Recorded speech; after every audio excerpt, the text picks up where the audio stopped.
धाकड़ खबर, बेखौफजुमा बेबाक अंदाज।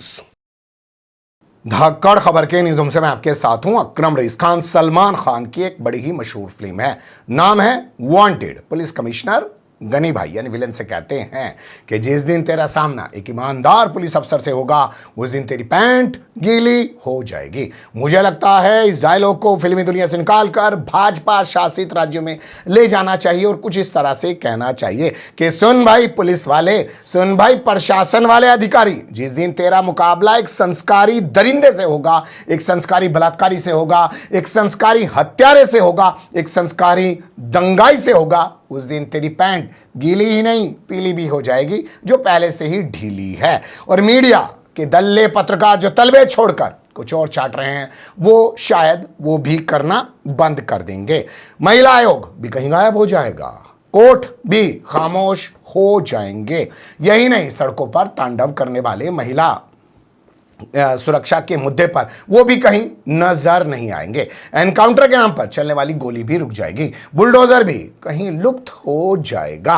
अगर आपको यकीन नहीं आ रहा है तो जो रिपोर्ट मैं आपके सामने रखने जा रहा हूं उसे थोड़ा गौर से देख लीजिए, उसके बाद आप भी यही कहने को विवश हो जाएंगे। क्योंकि राम राज्य वाले प्रदेश में, अयोध्या के अंदर, जी हां, राम मंदिर में काम करने वाली दलित छात्रा के साथ 9 दरिंदे बलात्कार करते हैं। कोई एनकाउंटर नहीं किया जा रहा है, कोई बुलडोजर नहीं चलाया जा रहा है, एफआईआर दर्ज करने में भी परेशानी हो रही है और किसी को कोई फर्क नहीं पड़ रहा है। तमाम चीजें हर पहलू के साथ आपके सामने रखूंगा, लेकिन उससे पहले एक दिलचस्प तस्वीर है, उससे आपको रूबरू कराना चाहता हूं, वो देख लीजिए। देख लिया होगा, तस्वीर देखते ही नाम आपको याद आ गया होगा। नाम है ममता बनर्जी। पूरे देश के अंदर इकलौती महिला नेता मान सकते हैं। मायावती ने तो अपनी पार्टी का ही बेड़ा गर्क करके रख दिया, काशीराम को जिस तरीके से अस्पताल में डलवा कर मरवाया है, और आज वो पूरे अंबेडकर की विचारधारा को मिटाने पर तुली हुई हैं ताकि कोई उनके बगल में और मुख्यमंत्री लिखवाने का नाम दलित समाज से दर्ज ना करवा ले। खैर, उस टॉपिक पर फिर कभी जाएंगे। तो इनके बंगाल को पिछले 1 महीने से जलाने सुलगाने की हर चंद कोशिश की जा रही है, क्योंकि अस्पताल में महिला डॉक्टर की रेप के बाद हत्या की गई है। सब कुछ हो चुका है, गिरफ्तारी हो चुकी है, सीबीआई आ चुके हैं, दुनिया भर का ड्रामेबाजी चल रही है। सुप्रीम कोर्ट कह चुका था इस हफ्ते जो गुजरा है कि मंगलवार तक जूनियर डॉक्टर हड़ताल खत्म कर दें, लेकिन उन्होंने हड़ताल खत्म नहीं की। उनसे मिलने के लिए ममता बनर्जी खुद पहुंची, लेकिन उन्होंने मिलने से इनकार कर दिया। याद कीजिए कि उत्तर प्रदेश में जब भी कोई बड़ी वारदातें होती हैं तो उत्तर प्रदेश के मुख्यमंत्री आदित्यनाथ योगी मिलने नहीं जाते हैं किसी पीड़ित परिवार से, लखनऊ बुला लेते हैं उनको, या उस जिले में कहीं चले जाते हैं और उसके घर से उसको गेस्ट हाउस में बुला लेते हैं। बहुत सारी तस्वीरें आपको याद आ सकती हैं।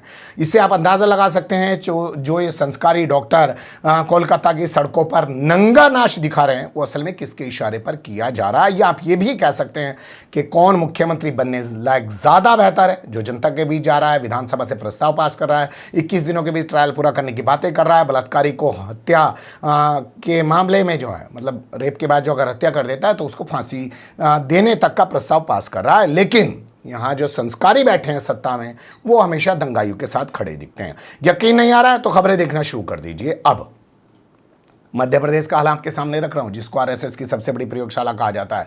यहीं से वो हथियार चला था जिससे राष्ट्रपिता महात्मा गांधी की हत्या की गई थी। इंदौर की खबर देख लीजिए। यहां पर पुलिस वाले के सामने एक बहन अपने भाई को बचाने की कोशिश कर रही है और संस्कारी जो है उसके भाई को मार रहे हैं, गाड़ी तोड़ रहे हैं। यकीन नहीं आ रहा, वीडियो देखना शुरू कर दीजिए, क्योंकि बहुत सारे चैनलों ने, बहुत सारी वेबसाइट ने इस खबर को दिखाया नहीं। कैसे गाड़ी के शीशे तोड़े जा रहे हैं, कैसे भाई को मारा जा रहा है, कैसे बहन को बचाने की कोशिश की जा रही है, और ये लड़की अपने भाई को बचाने के तमाम प्रयास भी कर रही है। पुलिस वाले की मौजूदगी में सब हो रहा है। मामला यहाँ का एक महू इलाका पड़ता है, वहाँ का एक इलाका पड़ता है किशनगंज, वहाँ का बताया जा रहा है। लड़की से छेड़छाड़ करते थे, लड़की ने शिकायत कर दी, परिवार के लोग यानी कि भाई पहुँच गया कॉलेज, और उसका क्या हाल किया जा रहा है संस्कारियों के राज में। किसी का खून नहीं खोल रहा है क्योंकि संस्कारी हैं दरिंदे। अब दूसरी तस्वीर भी इंदौर से ही मैं आपके सामने रखने जा रहा हूं। एक होटल है जिसे आप कह सकते हैं कि इंदौर के एवी रोड पर स्थित है। वहां पर एक फौजी जो असम में तैनात है, हेमंत बिस्वा शर्मा, बड़ा संस्कारी मुख्यमंत्री बनता है, उत्तर प्रदेश का रहने वाला, इटावा का रहने वाला ये फौजी बताया जा रहा है, जिसका नाम है संजय, होटल में आकर रुकता है। किसी शादीशुदा महिला से जो बैंक कर्मचारी की पत्नी है उससे इसकी कोई बातचीत है, उसे फ़ोन करके बुला लेता है, उसके साथ बलात्कार करता है, उसके प्राइवेट पार्ट में कांच का गिलास डाल देता है, उसका वीडियो बना लेता है, उसको ब्लैकमेल करता है, उससे पैसे मांगता है, वो एटीएम से पैसे लाने की बात कहकर वहाँ से किसी तरह निकलती है और लहूलुहान हालत में पहुँच जाती है थाने। पुलिस वाले उसको फ़ौरन अस्पताल में भर्ती कराते हैं और होटल जाकर संजय नाम के उस संस्कारी को गिरफ्तार कर लेते हैं। क्या कोई इनकाउंटर, क्या कोई बुलडोज़र, किसी तरह की कोई बात की जा रही है, क्या कोई महिला जाग रहा है, क्या किसी संस्कारी पत्रकार का खून खोल रहा है, चाहे वो महिला एंकर क्यों ना हो, क्यों नहीं खोलेगा और कहां खोलेगा वो आप जानते हैं। अब अगली तस्वीर मैं आपके सामने रखने जा रहा हूं जो हो रही है उत्तर प्रदेश से, हो रही है बाबा रामराज से। आजमगढ़ यहां का एक जिला पड़ता है जिसका नाम लगता है संस्कारी जब तक आजमगढ़ नहीं करेंगे तब तक अपराध नहीं रुकेगा। रोनापार यहां का एक इलाका पड़ता है और यहां पर रोनापार थाने का एक चौकीदार है, यानी कि पुलिस का चौकीदार है।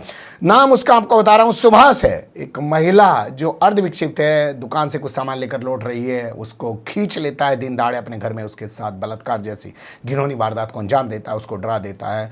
रोती बिलखती किसी तरीके से वो घर पहुंचती है, परिवार के लोगों को बताती है, परिवार के लोग आते हैं, परिवार के लोगों के साथ भीड़ जाता है, उन्हें धमकी देता है जेल में सड़वाने की। अब थाने गए हैं, पुलिस कह रही है जांच करेंगे मेडिकल के बाद, जबकि गांव के लोग कह रहे हैं कि इसी तरीके से ये कई सारी महिलाओं और लड़कियों को अपनी हवस का शिकार बना चुका है।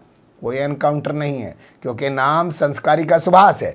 यही नाम अगर रफीक या कुछ और होता किसी मुस्लिम का, तो आप देखते कि किस तरीके का नंगा नाच दिखाया जा रहा होता आजमगढ़ की सड़कों पर। खैर, अब चलते हैं उस खबर की तरफ जिसकी वजह से पूरा बुलेटिन आपके सामने रखा गया, अयोध्या में जो किया गया। लेकिन उससे पहले एक तस्वीर और आ गई है भदोई से। नरेंद्र मोदी के लोकसभा क्षेत्र से सटा हुआ इलाका है। एक लड़की 17 साल की 31 अगस्त की रात अपने परिवार के लोगों से लड़ भिड़ कर गुस्से में घर से निकल जाती है, बस में बैठ जाती है। 17 साल की लड़की है। उसी दौरान इसको एक संस्कारी मिल जाता है। संस्कारी अपने आप को गैर शादीशुदा बताता है, बल्कि कह देता है कि उसकी पत्नी मर चुकी है। और संस्कारी रहने वाला प्रयागराज का, ओ बाप रे, बड़ी धार्मिक नगरी का रहने वाला संस्कारी है। और संस्कारी का नाम हमारे पास है बीरूपासी, और इसे बहला फुला के अपने साथ ले जाता है। प्रयागराज अपराधीकरण की कॉलोनी में किराए पर रखता है और पत्नी की तरह इसके साथ रहने लग जाता है। मतलब पति पत्नी की तरह रहने लग जा। परिवार के लोग एफआईआर दर्ज कराते हैं, पुलिस मामले की जांच करती है, तो एक खबर छपती है, ये पकड़ा जाता है। 17 साल की बच्ची के साथ चलती बस में लेके जा रहे हैं, अपने अपने घर रख रहे हैं और 15-15, 20-20 दिन अपने घर रहे हैं, पत्नी बना कर रख रहे हैं। ये सब कुछ हो रहा है उत्तर प्रदेश में, लेकिन कोई बुलडोजर नहीं निकलेगा बाबा का, क्योंकि आप जानते हैं। अब वो खबर अयोध्या वाली।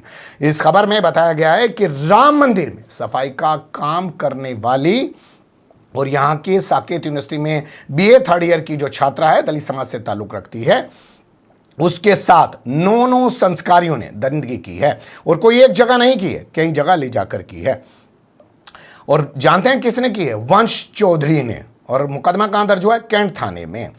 और हुआ क्या था कि इससे वंश चौधरी की कोई बातचीत थी। वंश चौधरी इसको पहले गेस्ट हाउस में ले गया और फिर वहाँ पे अपने संस्कारी दोस्तों को बुला लिया, बलात्कार कराया। फिर उसके बाद उठा के इसको गैराज में ले गया, वहाँ पे इसके साथ बलात्कार किया और फिर उसके बाद इसको कई जगह भी अपनी हवस का शिकार बनाया। ऐसे करके 9 लोगों से उसके साथ कई जगह बलात्कार किया। लेकिन जब वो एफआईआर दर्ज कराने गई तो क्या हुआ उसके साथ, देख और सुन लीजिए। वहाँ पे महिला थाना पे जब मैं गई तो उन्होंने बोला ये सारी घटना जो भी है वो झूठा है और क्या कहते हैं जो भी तुमने मतलब लिखवाया है वो सही नहीं है। और मतलब मुझे ही उन्होंने गलत बताया कि तुम गलत हो, लड़के ऐसा नहीं कर सकते हैं। मतलब जितना भी मैं उसमें लिखवाई थी उतना सब कुछ कराई थी, वो सब लोगों ने बोला कि पहले मैं जांच वांच कर लूंगी तब फिर मैं बताऊंगी।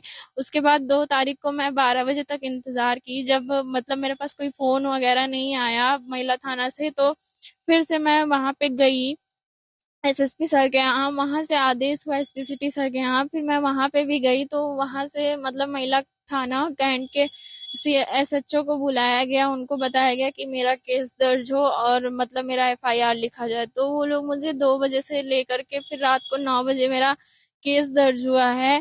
फिर उसके बाद रात में 11:30 बजे मेरा मेडिकल भी हुआ। फिर उसके बाद में मतलब मुझे 36 घंटे तक बैठाए भी रहे और एफआईआर हो जाने के बाद मुझे कॉपी भी नहीं मिला। सुन लिया आपने, 72 घंटे तक इस लड़की को बैठा के रखा, एफआईआर दर्ज नहीं की। एफआईआर दर्ज की तो कॉपी नहीं दी। और महिला थाने की जो अधिकारी है वो कैसे इस लड़की को ही हड़कार रही है। मामला यही नहीं रुकता है, कैसे इस लड़की को और परेशान किया गया, कैसे इसको और डराने की कोशिश की गई, वो भी देख और सुन लीजिए। मेरे घर वालों को भी बहुत डराया धमकाया गया, दबाव बना के मेरा जो मैं एप्लीकेशन लेके गई थी एफआईआर लिखवाने के लिए वो भी उसमें वो उसको उन्होंने नहीं लिखा, दूसरा एप्लीकेशन मुझसे लिखवाया अपनी भाषा में।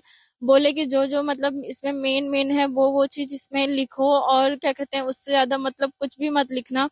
तो वो सब वो करा के और क्या कहते हैं एप्लीकेशन मतलब मेरा गलत करवा के एफआईआर करवाए। और उसके बाद में जब मैं यहाँ पे बयान मेरा होना था तो उसमें भी मुझे डराया गया कि अगर तुम ये बयान पलटोगी तो तुमको और तुम्हारे घर वालों को जेल हो जाए। यहां भी मामला नहीं रुकता है, यहां भी मामला आगे चला जाता है और इस लड़की को डर और पैसे दोनों चीजों से डराने समझाने की कोशिश की जाती है। वो भी सुन लीजिए।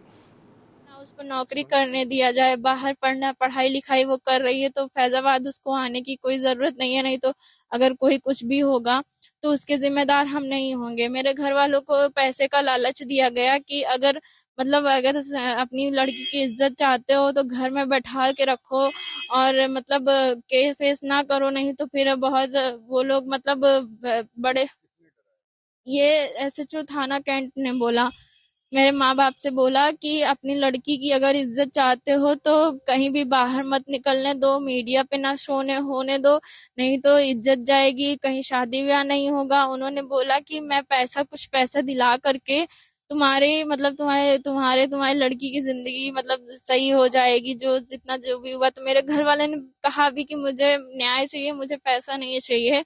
मेरे घर वालों ने इतना कहा, लेकिन उनको इतना डरा दिया गया है कि अब वो मतलब मेरा साथ देने से भी डर रहे हैं। सुन लिया आपने। और ये आज तक यूपी का जो चैनल है यूट्यूब पे, इन्होंने अपने अलग यूपी एमपी सब बना दिए, वहां से हमने वीडियो लिए हैं, उन्हीं के सौजन्य से वीडियो हम आपको दिखा रहे हैं। सोचिएगा कि क्या किया जा रहा है। क्या किसी थानेदार को सस्पेंड किया गया है? क्या किसी की जांच की जा रही है? क्या यहाँ के एसएसपी को हटाया गया? अभी कुछ दिन पहले आपने देखा होगा कि कैसे एक लड़की के साथ बलात्कार जैसी घटना हो गई और जो वो नौकर था वो एक मुस्लिम मालिक के पास था और मुस्लिम मालिक जो है वो समाजवादी पार्टी से ताल्लुक़ रखता था।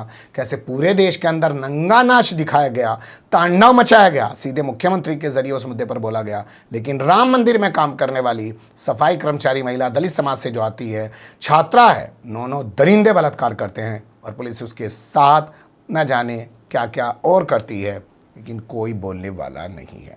पर आपको ये सब चीजें सुननी और देखनी जरूर चाहिए, क्योंकि संस्कारी इन सब को छुपाने के लिए दंगे बवाल कराने पर उतारू हैं, मस्जिद के नाम पर, मजार के नाम पर, मुसलमानों के खान पान रहन सहन के नाम पर। बने रहिएगा धाकड़ खबर के साथ। कमेंट्स के रूप में आप लोग अपनी राय दे सकते हैं, खबर को लाइक कर सकते हैं, चैनल को सब्सक्राइब कर सकते हैं और ज्यादा से ज्यादा हमारी खबरों को शेयर कर सकते हैं। फिर ऐसे ही किसी सुलगते हुए और उलझते मुद्दे लेकर मैं आपके सामने होऊंगा हाजिर। फिलहाल अभी मुझे दें इजाजत।